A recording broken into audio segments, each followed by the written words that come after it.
Hello friend, आज हम लोग बात करने वाले हैं ट्रायंगल्स। ट्रायंगल्स होता क्या है और इसकी कितनी सारी प्रॉपर्टीज़ है, आज उसके बारे में हम लोग सीखेंगे। तो आइए सबसे पहले हम लोग डेफिनेशन से स्टार्ट करते हैं। डेफिनेशन से स्टार्ट करेंगे कि ट्रायंगल होता क्या है। तो a triangle is a closed figure which is closed by 3 line segment.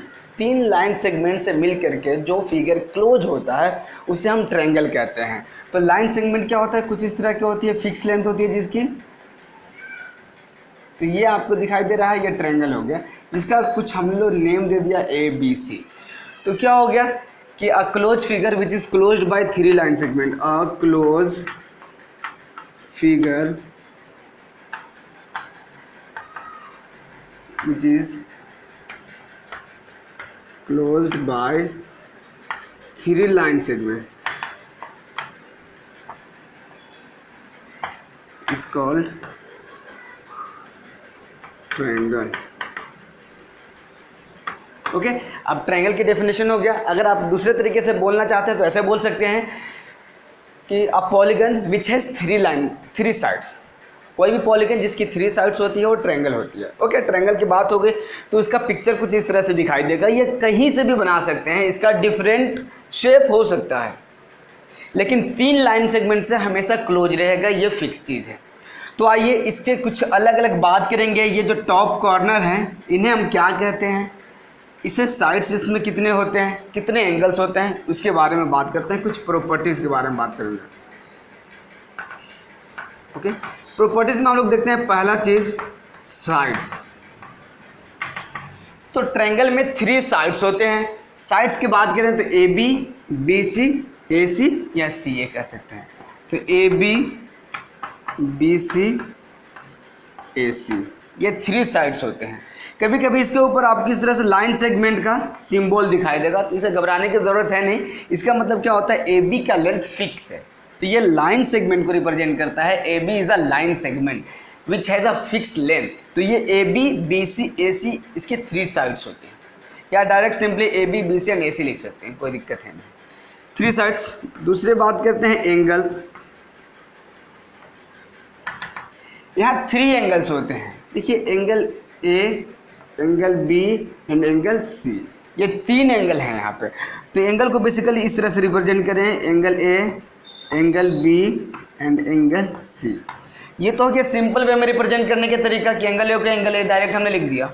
लेकिन एक और तरीका हो सकता है, इसी को हम लोग ऐसे लिख सकते हैं। A को लिखना है तो एंगल A को मिडिल में रखना है, बाकी BAC या CAB बोल सकते हैं, दोनों के दोनों सेम है। ऐसे एंगल BAC, फिर B की बात करेंगे तो एंगल ABC, और जब C की बात करेंगे तो एंगल BCA। देखिए, मिडिल में एक बार क्या है, A है, यहाँ मिडिल में B है और यहाँ मिडिल में आपका C है। तो इस तरह से angle A, angle B, angle C को रिप्रेजेंट कर सकते हैं। ये 2 प्रॉपर्टीज आपने देखा। Third, vertices. वर्टेक्स का प्लूरल है वर्टिसेज। वर्टिसेस 3 वर्टिसेस होते हैं, वर्टेक्स होते हैं। Vertex A, vertex B, vertex C। Vertex का मतलब होता है टॉप कॉर्नर। जिस तरह से मेरे ये 2 फिंगर जुड़ करके यहाँ पर टॉप जो बन रहा है, इसे हम लोग क्या कहते हैं, वर्टेक्स। अगर मैं ऐसे बात करूँ तो ये टॉप है, इसे वर्टेक्स कहेंगे। तो 3 वर्टेक्स होते हैं, A, B and C। 3 vertex हो गए। अब 4th नंबर में एक सिंपली बात कर ले, सम ऑफ एंगल। देखिए, sum of 3 angle is always 180 degree. 180 degree. तो sum of all 3 angle is 180 degree. तो तीनों एंगल का सम, चाहे किसी भी शेप का ट्रायंगल क्यों ना बने, तीनों एंगल का सम हमेशा 180 डिग्री होता है। इसे आपको ध्यान रखना है। ये 3-4 चीज़ें आपने इसकी कुछ बेसिक्स चीज़ें देखी है। अब इसमें और कुछ होते हैं, आइए हम उन पर डिस्कस करेंगे 1 बाय 1 करके। तो यहाँ तक आपने देखा।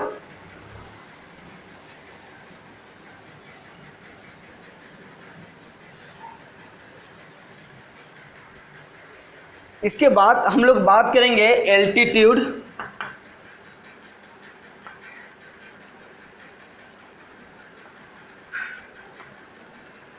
या परपेंडिकुलर।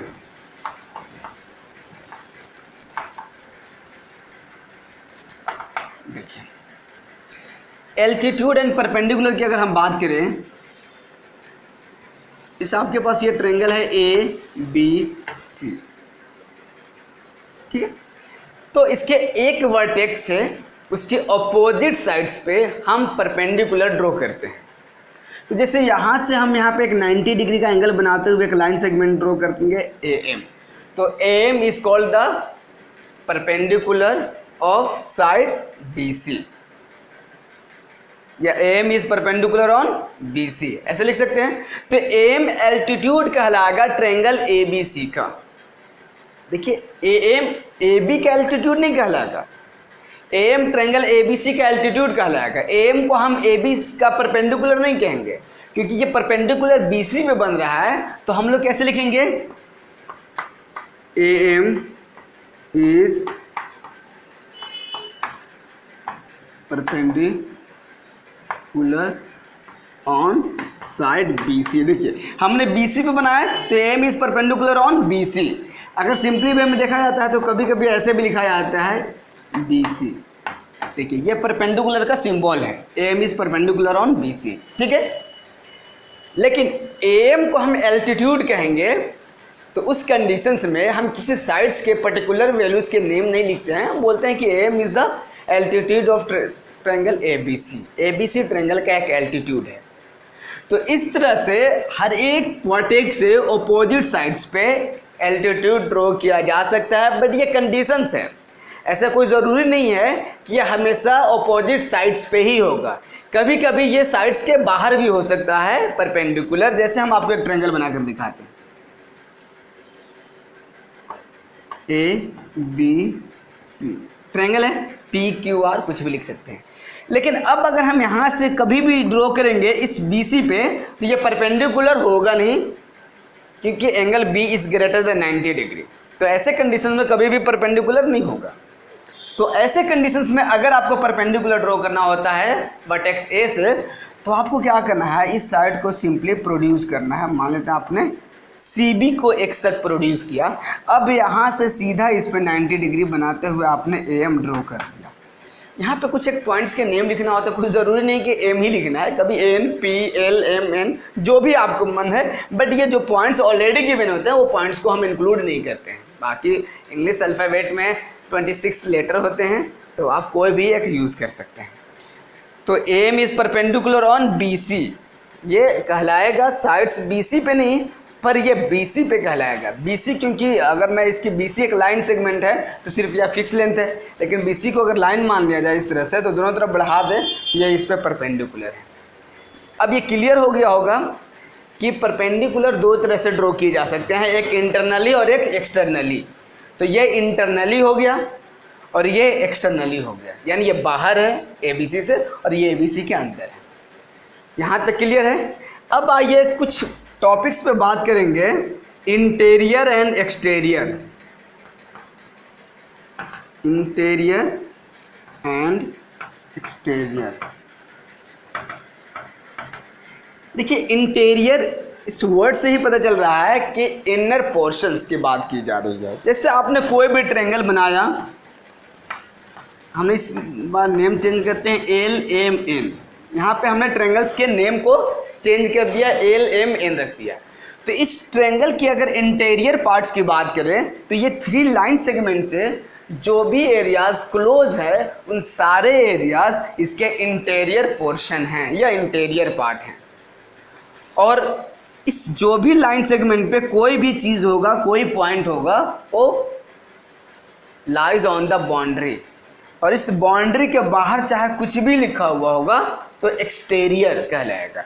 जैसे मैं कुछ पॉइंट्स लिखता हूँ, ए ये पॉइंट है आपके पास, B C D E F. देखिए कुछ पॉइंट्स हमने लिखे हैं A B C D E F. तो इसमें से अगर मैं इंटीरियर की मैं बात करूं तो इस तरह से आप लिख सकते हैं इंटीरियर। इंटीरियर जो इसके अंदर में है ए और बी, तो लिख सकते हैं a point A and point B interior. और ऑन द लाइन या बाउंड्री लाइन भी कह सकते हैं, ठीक है। तो आपके पास ई है और एफ है। और बात एक्सटीरियर का करेंगे तो एक्सटीरियर में क्या है आपके पास C और D। तो इस तरह से इंटीरियर और एक्सटीरियर का पता चल गया।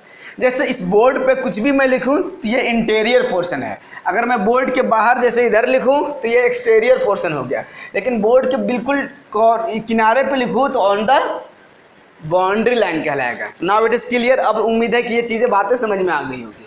तो चलिए इसे मिटाते हैं।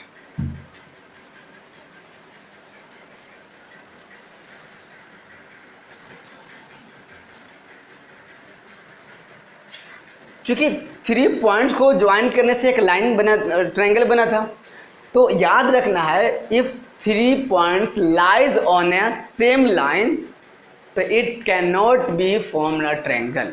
अगर 3 पॉइंट्स किसी एक ही लाइन पे होगा तो वहाँ ट्रायंगल नहीं बनेगा, तो उसे हम बोलते हैं कॉलिनियर, यानी कॉलिनियर पॉइंट्स होंगे तो ट्रायंगल फॉर्म नहीं होगा। आइए अब बात करेंगे types of triangle. Types of triangle. Types of triangle में हम लोग 2 बेसिस देखने वाले हैं। एक तो देखेंगे साइड के बेसिस पे और एक देखेंगे एंगल्स के बेसिस पे। ठीक है, साइड के बेसिस पे भी 3 होते हैं एंड एंगल के बेसिस पे भी 3 होंगे। साइड के बेसिस पे बात करें तो यहां हम कहते हैं इक्विलेटरल ट्रायंगल। Equilateral triangle. एक होता है आइसोसेलेस, आइसोसेलेस ट्रायंगल। एक है आपके पास एस्केलेन ट्रायंगल। ठीक है, अब ये होता क्या है अभी मैं 1 बाय 1 करके पहले डिस्कस कर लेता हूँ। इक्विलेटरल ट्रायंगल किसको कहते हैं? A triangle in which all sides are equal measurement. वैसा ट्रायंगल जिसके ऑल साइड्स इक्वल होंगे। जैसे आपने यहाँ पे बना दिया ABC, अगर ये तीनों आपस में इक्वल हैं तो हम इसे बोलेंगे इक्विलेटरल ट्रायंगल। ओके, ये क्लियर हो गया। आइसोसेलेस किसको बोलेंगे? जिसकी 2 साइड्स तो इक्वल होगी, जैसे ये और ये इक्वल दिख रहा है पर ये स्मॉल दिख रहा है। जिसकी 2 साइड्स इक्वल होगी उसे हम बोलेंगे आइसोसेलेस, और जिसकी कोई भी साइड इक्वल नहीं होगी ऐसे, इसको बोलेंगे हम लोग एस्केलेन ट्रायंगल। आ गई बात समझ में? Equilateral, a triangle in which all sides are equal measurement is called an equilateral triangle. Isosceles, a triangle in which 2 sides are equal measurement is called an isosceles triangle. And scalene triangle, a triangle in which no sides are equal measurement. कोई भी sides equal measurement के नहीं होने चाहिए, उसे हम scalene triangle कहते हैं। तो उम्मीद है ये चीज़ें पसंद आ गई होगी और ये आपको क्लियर हो गया होगा। आइए अब एंगल्स के बेसिस पे बात करते हैं। अगर मैं बात करूं एंगल के बेसिस पे तो यहाँ भी 3 टाइप्स के होते हैं। एक होता है acute angle triangle, acute angle triangle. एक होता है राइट एंगल ट्रायंगल,